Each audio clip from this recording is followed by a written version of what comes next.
उत्तराखंड के हरिद्वार जिले से एक हैरान कर देने वाला मामला सामने आ रहा है, जहां पर शादी के 15वें दिन बाद एक नवविवाहिता अपनी सास को कमरे में बंद करके अपने प्रेमी के साथ बाइक पर सवार होकर फरार हो गई, जिसकी जानकारी नवविवाहिता की सास ने अपने बेटे को दी।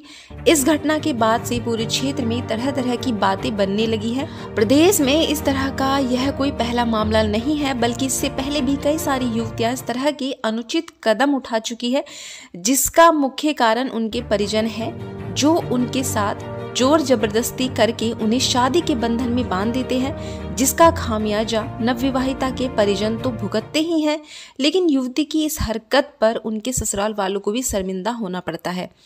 अभी तक मिली जानकारी के अनुसार हरिद्वार जिले की लक्सर क्षेत्र की एक युवती की शादी बीते 31 मार्च को पथरी क्षेत्र के गांव के निवासी एक युवक से बिना उसकी मर्जी के हुई थी।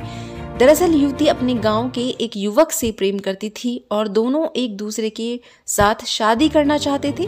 हालांकि युवती के परिजन ने युवती से जोर जबरदस्ती करके उसकी शादी पथरी क्षेत्र के एक युवक से कर दी, जिसका अंजाम यह रहा कि युवती शादी के 15 दिन बाद बीते मंगलवार की दोपहर को अपनी सास को कमरे में बंद करके अपने प्रेमी के साथ फरार हो गई।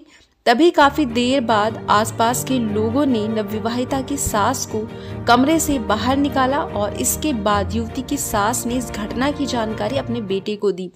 वही सूचना मिलते ही युवती के मायके वाले भी उसकी तलाश में जुट गए। हालांकि देर शाम नवविवाहिता अपने प्रेमी के साथ फेरपुर पुलिस चौकी पहुंची, जहां पर उसने अपने मायके वालों पर जबरन शादी के गंभीर आरोप लगाते हुए बताया कि वह अपने प्रेमी के साथ घर बसाना चाहती थी, लेकिन उसके घर वालों ने ऐसा नहीं किया।